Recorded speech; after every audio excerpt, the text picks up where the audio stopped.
اللہ کریم نے فرمایا بندہ مومن جان لے اگر میں تجھے ایک مشکل دوں گا تو میں تجھے کتنی آسانیاں، چلے سارے بول دیں کتنی جی، کتنی اللہ تعالیٰ آسانیاں دے گا؟ 2 آسانیاں۔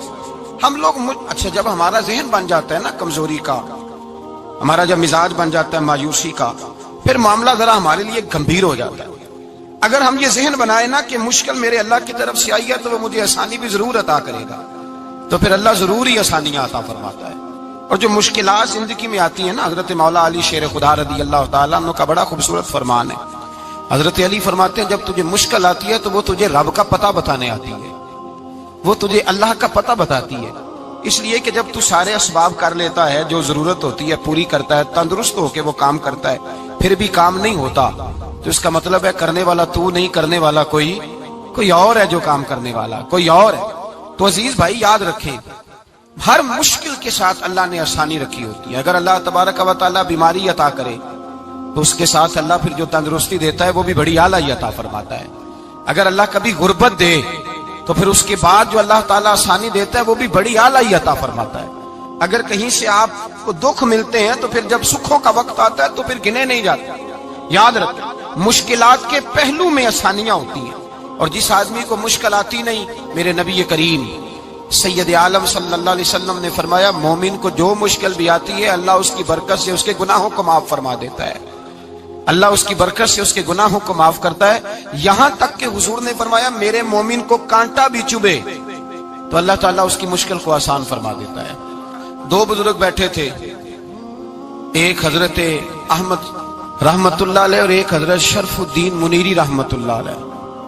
تو حضرت شرف الدین منیری کہنے لگے کہ دوست اصل میں وہ ہوتا ہے جو دوست کی طرف سے آنے والی تکلیف پر صبر کرے،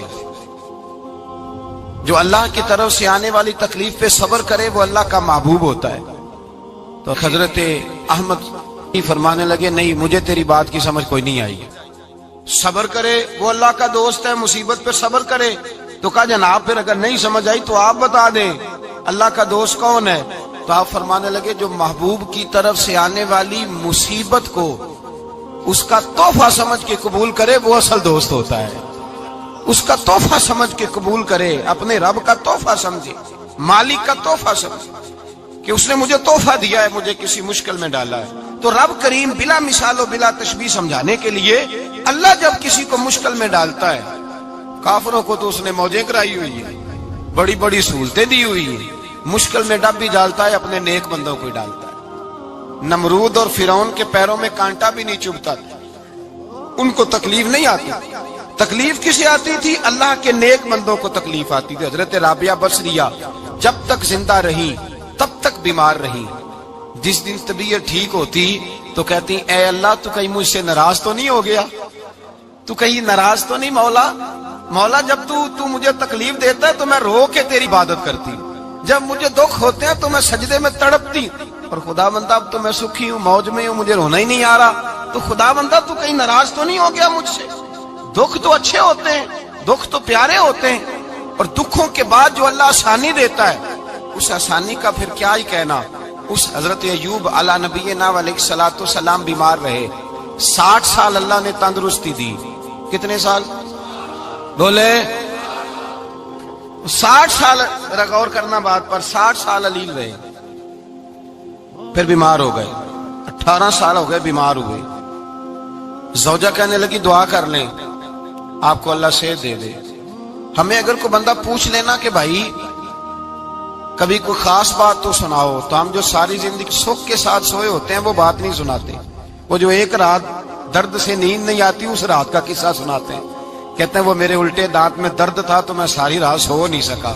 او بھائی جو ساری زندگی سویا ہے اس کا تو ذکر نہیں کر رہا، اور ایک رات جو تجھے نیند نہیں آ رہی۔ کسی سے پوچھا جائے، ڈاکٹر کہتے ہیں 360 ہڈیاں ہوتی ہیں وجود میں، کسی سے پوچھا جائے نا تیرا کیا حال ہے تو 359 ہڈیوں کا ذکر نہیں کرتا، جس گھٹنے میں درد ہے اس کا ذکر کرتا ہے، کہتا ہے یہ گھٹنے میں بڑی درد ہے۔ او بھائی باقی 359 ٹھیک ہے نا، ان کی بھی تو کوئی بات سنانا۔ حضرت رابعہ بصریہ رحمت اللہ علیہ کے پڑوس میں ایک نوجوان رہتا تھا، آپ کے پڑوس میں، تو وہ جب جو محلے میں بچے رہتے ہیں نا گاؤں میں، ان کا پتہ ہوتا ہے، پڑوسی تھا تو 34-35 سال نوجوان کی عمر ہو گئی، کبھی بیمار نہیں ہوا۔ ایک دن اس کی طبیعت علیل ہوئی، سر میں درد ہوا تو اس نے پٹی باندھ لی سرخ رنگ کی، باہر نکل کے آیا، حضرت رابعہ بصری علیہ رحمہ نے دیکھا تو فرمانے لگے بیٹے خیر ہے؟ لگا جی اماں جی سر میں بڑی درد ہے۔ آپ فرمانے لگے کتنی عمر ہو گئی؟ کہنے لگا 34-35 سال۔ فرمانے لگے پہلے تو کبھی درد نہیں نہ ہوئی؟ کہنی اماں جی آج ہی ہوئی ہے۔ تو آپ فرمانے لگے 34 سال اللہ نے صحت دی ہے، تو نے شکر کی ایک پٹی بھی نہیں باندھی، اور آج درد ہوئی ہے تو شکوے کی پٹی تو نے فوراً ہی باندھ لی ہے، کوئی شکر کی پٹی بھی باندھنی چاہیے۔ حضرت ایوب 18 سال بیمار رہے، زوجہ کہنے لگی دعا کر لو، تو آپ فرمانے لگے بی بی سے کہ صحت کتنی دیر رہی؟ اس نے کہا 60 سال۔ تو آپ فرمانے لگے ذرا بیماری کو بھی 60 سال گزر لینے دو، پھر دعا بھی کر لیں گے۔ یہ دعا کی، اللہ یہ لفظ کہے اللہ نے صحت دے دی، تندرستی آ گئی۔ ایک دن گھر میں بیٹھے بیٹھے زوجہ کہنے لگی کہ ایوب یہ بتاؤ دکھ اچھے کہ سکھ؟ آپ فرمانے لگے سارے دن ہی اللہ کے ہیں، پر دکھ بڑے اچھے تھے۔ مجھ سے پوچھو تو دکھ بڑے اچھے تھے۔ کہا کس طرح؟ تو حضرت ایوب فرمانے لگے جب میں بیمار تھا تو 24 گھنٹے میں ایک دفعہ میرا رب میرا حال پوچھا کرتا تھا، ایک دفعہ میرا اللہ پوچھتا تھا ایوب تیرا حال کیا ہے؟ فرماتے ہیں 12 گھنٹے تو لذت ہی رہتی تھی کہ میرے رب نے میرا حال پوچھ لیا، اور اگلے 12 گھنٹے میں انتظار کرتا تھا مالک حال دوبارہ کب پوچھے گا۔ فرمانے لگے اب صحت تو ہو گئی ہے، پر اب میرا رب میرا حال تو نہیں نہ پوچھتا۔ بھائی مشکلات جو ہوتی ہیں وہ تو تجھے سجا دیتی ہیں، سوار دیتی ہیں، تجھے یاد آتا ہے کوئی اپنا۔ جب تجھے درد ہوتی ہے نا، تکلیف ہوتی ہے، پھر تیرا دل کرتا ہے کوئی کندھا ملے جہاں میں سر رکھ کے رہوں۔ پھر اسی لیے تو کسی درویش سے کسی نے پوچھا تھا اپنا کون ہوتا ہے؟ تو کہا جو تجھے دکھ کے وقت یاد آئے وہ تیرا اپنا ہے، جو تجھے عین آزمائش کے وقت یاد آئے اور تجھے اس کا نمبر فوراً تیرے موبائل پہ چلنے لگے وہ تیرا اپنا سجن ہے، جس کو تو دکھ کے وقت یاد کرے۔ تو بھائی مشکلات کے بعد جو اللہ آسانی دیتا ہے، حضرت ابراہیم کو آگ میں بھی پھینکا گیا، حضرت ابراہیم علیہ السلام کو ستایا بھی گیا، نکالا بھی گیا، لیکن جب ان مشکلات سے گزرے تو میرا رب فرماتا ہے وَإِذِ ابْتَلَىٰ إِبْرَاهِيمَ رَبُّهُ بِكَلِمَاتٍ فَأَتَمَّهُنَّ قَالَ إِنِّي جَاعِلُكَ لِلنَّاسِ إِمَامًا۔ کہا جب ابراہیم پورے اترے تو پھر ہم نے انہیں امام بنا دیا۔ یا اللہ کس طرح کی امامت دی؟ فرمایا میں نے اتنی اعلیٰ شان عطا کی ہے کہ اپنے لاڈلے رسول کو جناب ابراہیم کی نسل میں پیدا فرما دیا ہے، میں نے مصطفیٰ کو ان کی نسل میں پیدا کر دیا، قیامت تک کے لیے ان کا وقار بڑھا دیا۔ اللہم صلی علی محمد وعلی آل محمد کما صلیت علی ابراہیم وعلی آل ابراہیم، ان کی عظمت بڑھا دی، اس لیے کہ جب وہ آزمائش سے گزر کر کے آئے پھر جو آسانی دی۔ میرے نبی پاک صلی اللہ علیہ وسلم نے دین ابراہیمی کی بہت ساری چیزوں کو رکھا، کہا میں ملت ابراہیمی پہ ہوں۔ جب کوئی مشکلات کو عبور کر کے آتا ہے، جب کوئی تکلیفیں سہ کر کے آتا ہے، اس کے لیے جو اجر ہوتا ہے، اس کے لیے جو پھر اللہ کتنی ذرا بڑی توجہ کیجئے گا۔ لوگ سمجھتے ہیں فلاں آدمی مشکل میں ہے تو شاید مشکل میں ہی رہے گا، فلاں آزمائش میں ہے تو شاید میرا اللہ فرماتا ہے ایک مشکل دے کے میں 2 آسانیاں بھی دوں گا۔ تم مشکل دیکھ رہے ہو، مشکل نہ دیکھو، وہ جو اس کو بعد میں آسانی آنے والی ہے، اور ڈبل جو میں اس پر نعمت کرنے والا ہوں اس کو دیکھو۔ حضرت یوسف کو بھائیوں نے کنویں میں ڈال دیا تھا، اور جب کنویں سے نکلے تو مصر کے بازاروں میں بکے، اور پھر زلیخا نے الزام لگایا تو حالات بگڑ گئے، حضرت یوسف کو جیل جانا پڑا۔ کتنی کٹھن زندگی تھی، لیکن میرے مالک کو کچھ اور ہی منظور تھا۔ کنویں میں گرنے والے، بازار میں بکنے والے، جیل میں جانے والے، الزام لینے والے جناب یوسف کو رب کریم نے اسی مصر کا بادشاہ بنا دیا، اللہ پاک نے اسی مصر کا حکمران بنا دیا۔ یاری تیری سونا پر ازمیشاں تیریاں اگ، اے سونا پرکھیا جاوندائی پہلو نال اگاں دے لگ، اس کے لیے تھوڑا سا جتن کرنا پڑتا، تھوڑے کٹھن حالات سے گزرنا پڑتا، تھوڑی آزمائشوں کا روپ دیکھنا پڑتا۔ ہم چاہتے ہیں کہ ہمیں چھیڑے کوئی نہ کوئی تکلیف نہ آئے، کوئی آزمائش، یہ ہو نہیں سکتا میرے بھائی۔ نامی کوئی بغیر مشقت نہیں ہوا، 100 بار جب عقیق کٹا تب جا کر نگی ہوا۔ ہم چاہتے ہیں کہ ہمیں کچھ بھی دقت نہ آئے، مشکلات نہ آئے، اور مشکلات تو انسان کو سنوارتی ہیں بھائی، وہ تو نکھارتی ہیں۔ کبھی پوچھا کرو جا کر کے کسی گندم کے دانے سے کہ تو کہاں سے ہو کے آیا ہے، کہاں سے نکل کے آیا ہے، تو وہ بتلائے گا کہ بڑے مشکل مراحل سے گزرا ہوں، اور پھر اللہ نے مجھے طاقت دی ہے کہ میں انسان کے وجود کا حصہ بناؤں۔ تو بھائی کٹھن مراحل، آزمائشیں، تکلیفیں، یہ انسان کو بڑا انسان بنا دیتی، یہ اس کے لیے ترقیوں کا پیش خیمہ ہوتی۔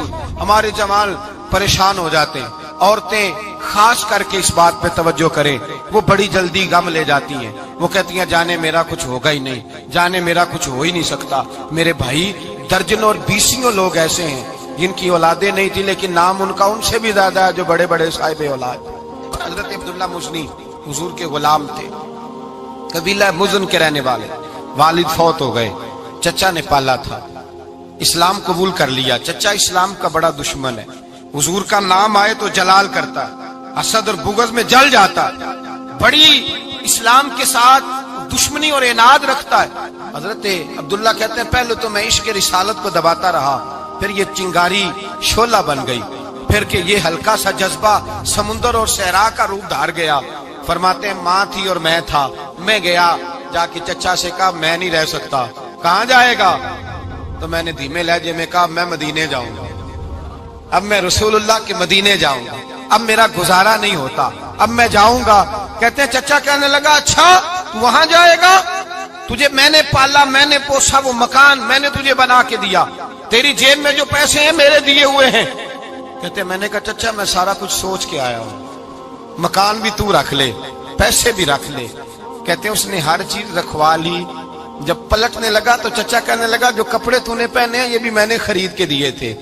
حضرت عبداللہ فرماتے ہیں میں نے وہ کپڑے بھی اتار کے دیے، برہنہ حالت میں میں ماں کے پاس گیا اور میں نے کہا ماں میں پہلے بھی تو ننگا پیدا ہوا تھا، تو نے ہی کپڑے پہنائے تھے، میرا پھر بدن ننگا ہو گیا ہے، کپڑے دے دے۔ کہتے ہیں 2 بیبیوں والے کپڑے اماں نے دیے، ایک میں نے تامت باندھ لی، دوسرا اوڑھ لیا اور مدینے پہنچا۔ کہتے ہیں جب میں ٹھنڈی رات مدینے پہنچا تو کالے رنگ کے حبشی غلام حضرت بلال دودھ کا پیالہ لیے کھڑے تھے، ہاتھ میں کھجوریں تھی، کمبل تھا، کہنے لگے آجا آجا۔ مصطفیٰ نے فرمایا تھا قبیلہ مزن سے میرا غلام آ رہا ہے، میں ساری رات سے تیرا انتظار کر رہا ہوں۔ حضرت جناب سیدنا عبداللہ رضی اللہ تعالیٰ عنہ فرماتے ہیں میری مشکل آسان ہوئی، فرماتے ہیں مجھے مدینے میں اعزاز مل گیا، مجھے عزت مل گئی، ہر آدمی میری قدر کرنے لگا۔ گویا بزرگ کہتے ہیں کہ حضرت عبداللہ دعا کرنے لگے کہ اے اللہ تو نے مجھے بڑی شان دی ہے مصطفیٰ کی گود میں، اگر اسی رحمت کے چھاؤں میں پردہ کر جاؤں تو میری بات بن جائے گی۔ حضرت عبداللہ کا وصال بھی رسول اللہ کی گود میں ہی ہو گیا، گود میں نہ کوئی رشتہ دار، نہ کوئی تعلق دار، نہ کوئی ہمسایا اپنا، نہ کوئی چچا، نہ کوئی ماموں، شہر میں تنہا اسی کسے دے کچھ نہیں جے لگ دے تے نہ کوئی ساڈا دردی، تنہائی۔ جنازہ اٹھا تو اٹھانے والے کون ہیں؟ ابو بکر صدیق، فاروق اعظم، عثمان غنی، مولا علی، حسنین کریمین جنازے میں شامل۔ میرے رسول پاک صلی اللہ علیہ وسلم نے جنازہ پڑھایا، دیکھو مشکل کاٹی تھی تو آسانی کا رنگ دیکھو، آسانی کا انداز دیکھو۔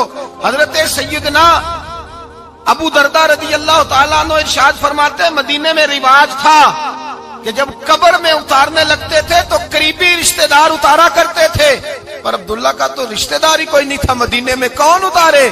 فرمایا جب قبر میں اترنے لگے تو حضرت ابو بکر صدیق اور حضرت عمر فاروق اتر گئے کہ ہم قبر میں اتارتے ہیں۔ رسول اللہ نے فرمایا تم باہر نکلو، تم کیوں قبر میں گئے ہو، باہر آؤ۔ کہتے ہم باہر آئے تو اللہ کے رسول اندر گئے، فرمایا کون کہتا ہے اس کا کوئی نہیں، میں جو موجود ہوں، کون کہتا ہے کوئی نہیں؟ فرمایا رکھو میرے ہاتھوں پہ۔ کہتے ہیں حضور کے دست مبارک پہ رکھا اور باہر کھڑے ہم رشک کرنے لگے کہ واہ اللہ تیرا آسانی دینے کا رنگ، آسانی۔ اس نے مشکل برداشت کی تو رب نے مصطفیٰ کے قدموں میں آسانیاں عطا فرمائی، پسے اور حضور نے قبر میں رکھا، نبی پاک نے۔ میرے دادا مرشد کہتے ہیں عشق سرکار کی ایک شمع جلا لو دل میں، بعد مرنے کے قبر میں بھی اجالا ہوگا۔ اور میرے اعلیٰ حضرت فرماتے ہیں لحد میں عشق رخ شاہ کا داغ لے کے چلے، لحد میں عشق رخ شاہ کا داغ لے کے چلے، اندھیری رات سنی تھی چراغ لے کے چلے۔ اور بیدم شاہ بارسی تو حد کر گئے، کہنے لگے پسے مردن، بعد مرنے کے پسے مردن فرشتوں نے جو تلاشی لی تو کیا نکلا؟ فقط ایک دل کے گوشے سے خیال مصطفیٰ نکلا، فقط ایک دل کے گوشے سے خیال۔ اور کامل پیرو نہ دے باہو قبر جنا دی جیوے۔ میرے بھائی نبی پاک صلی اللہ علیہ وسلم کے ساتھ وفا کی تنگی دیکھ کر دقت ساتھ دیا. مکہ مخالفت کرتا تو جناب فاطمہ حضور کا خیال رکھتی. فاطمہ بنت اسد بڑا پیار کیا, بڑی محبت کی مولا علی کی والدہ نے, ہر دکھ ہر تکلیف کاٹی, لیکن رسول کائنات صلی اللہ تعالی علیہ وسلم کا ساتھ نہ چھوڑا. اور یہاں تک روایات میں ملتا ہے کہ جناب فاطمہ الزہرا جب بیعہ کے ان کے گھر گئی تو باہر سے سودا لا کے دیتی. حضرت فاطمہ سے بڑا پیار کرتی, بڑی محبت, مشکلات میں ساتھ دیا. جب وصال ہوا تو فرماتے ہیں کوہرام مچ گیا مدینے میں. لوگ منتیں کرتے تھے کہ حضور کا ایک بال مل جائے تو قبر میں بخشش کا سامان ہو جائے گا. رسول پاک نے فرمایا جب جناب علی کی والدہ کو غسل دے دو تو کفن پہنانے سے پہلے میرے پاس آنا. کہتے ہیں جب غسل دے لیا تو عرض کی حضور غسل ہو رہا ہے, کفن کا کیا کرنا ہے؟ حضور اندر گئے, قمیض بدلی اور جو کرتا پہنا ہوا تھا اتار کے دیا. فرمایا وہ علی کی ماں نہیں میری ماں ہے, اس نے میرے لیے بڑی تکلیفیں سہی ہیں, بڑی مشکل دیکھی ہے. فرمایا اس طرح کرو میرے کرتے میں اسے کفن دو. حضور نے جنازہ پڑھایا, اپنے کرتا لباس مبارک میں کفن دلایا. پھر جب وہ دفن ہوئی تو حضور قبر پہ کھڑے ہوئے, کھڑے ہو کے فرمایا اے اللہ اپنے سارے نبیوں کے وسیلے سے اور میرے وسیلے سے میری اماں کی بخشش فرما دے. پھر جو آسانیاں ملی ان لوگوں کو تو ان کی قبروں تک آسانیاں ملی, پھر ان کو قیامت تک کے لیے آسانیاں ملی جنہوں نے مشکلات کو دیکھا. اور بھائی جو سوئے رہے, جو آرام کرتے رہے, جنہوں نے مناسب ہی نہ سمجھا کوئی کٹھن مرحلہ طے کرنا, جنہوں نے کہا نا نا نا نا ہم تو سکھ کے ساتھی ہیں, ہم تو سکون کے ساتھی ہیں, بھائی ہم تو سلوٹ کے ساتھی ہیں, جب موجیں لگے گی تو دوڑ کے پہنچیں گے, کہیں گے ہمارا بھی تعلق بنتا ہے, ہماری بھی رشتہ داری ہوتی ہے, ہمارے بھی رابطے ہوتے ہیں, پھر دوڑ کر کے پہنچیں گے. اصل ساتھی وہ ہوتا ہے جو دکھ کا ساتھی ہوتا ہے, آزمائش کا ساتھی, مشکلات تجھے اونچا اڑاتی. حضرت سلمان فارسی کہتے ہیں میں نبی پاک کی تلاش میں نکلا تھا, حضور کی تلاش میں نکلا, اور میں نے کئی سال حضور کو ڈھونڈا, کبھی ایک دروازے, کبھی ایک دروازے, کبھی دوسرے دروازے, کبھی تیسرے دروازے. فرماتے میں شہزادہ تھا پر بکتا بکاتا مدینے آیا, میں نے نبی پاک کی تلاش میں یہودیوں کی غلامی بھی کی, تیری تلاش میں پھرا میں جنگل پہاڑ اور دشت میں. فرماتے ہیں بڑی تکلیف کاٹی, بڑی آزمائش دیکھی, لیکن اس دن مجھے سارے دکھ بھول گئے, اس دن میری ساری تکلیفیں آسانیوں میں بدل گئی. جس دن میرے نبی نے میرا بازو تھام کے کہا سلمان منا اہل البیت, فرمایا سلمان کو تو میں نے اپنی اہل بیت میں شامل کر لیا ہے. فرماتے اتنی بڑی فضیلت کہ میں رسول اللہ کے خاندان میں جا شامل ہوا. تو بھائی یاد رکھیں جب آپ کو مشکل آتی ہے تو آپ کو آسانی دینے کے لیے آتی ہے, جب آپ کی طرف کوئی آزمائش آتی ہے تو آسانی دینے. یہ بات صحیح ہے کہ بیٹیاں پیدا ہونے پہ مشکل ہوتی ہے, ان کے نصیبوں سے ڈر آتا ہے, پر جتنی آسانی اللہ بیٹیوں کے باپ کو عطا کرتا ہے اور جتنی رحمت رب بیٹیوں کے باپ پہ فرماتا ہے اتنی بھی کسی اور کے حصے میں نہیں آتی. اس میں شک کوئی نہیں کہ بوڑھے ماں باپ کو جب سنبھالنا پڑے تو مشکل ہوتی ہے. بوڑھوں کی طبیعت بچوں جیسی ہو جاتی ہے, دقت ہوتی ہے, آزمائش ہوتی ہے, ان کی بات سننا بعض اوقات کڑوا لگتا ہے, ان کی فرمائشیں بعض اوقات بچوں کی طرح ایسی ہوتی ہیں جو حل نہ ہو سکیں. لیکن یہ وہی ماں باپ ہیں جن کی نوکری کے بارے میں میرے مصطفیٰ نے فرمایا اگر تو ایک رات انہیں خوش کرنے میں کامیاب ہوا تو اللہ 2 حج اور 2 عمرے کا ثواب عطا فرمائے گا. اس میں شک نہیں کہ بہت سارے کام مشکل ہوتے ہیں, کٹھن ہوتے ہیں, آزمائش والے ہوتے ہیں, اس میں کوئی شک نہیں کہ اس دور میں دین کا کام بڑا مشکل ہے, دعوت و تبلیغ کا سلسلہ بڑا کٹھن ہے. اس دور کے اندر حق بات بیان کرنا بڑا ہی مسئلہ ہے. اس دور کے اندر لوگوں کو کھری بات پہنچانا اور بتانا یہ اپنے ہاتھ میں آگ کا انگارہ پکڑنے کے مترادف ہے. لیکن میرے مصطفیٰ نے فرمایا تھا اس دور میں جب فتنہ ہو من تمسک بسنتی ان دا فساد امہ فلہ اجر 100 شہید.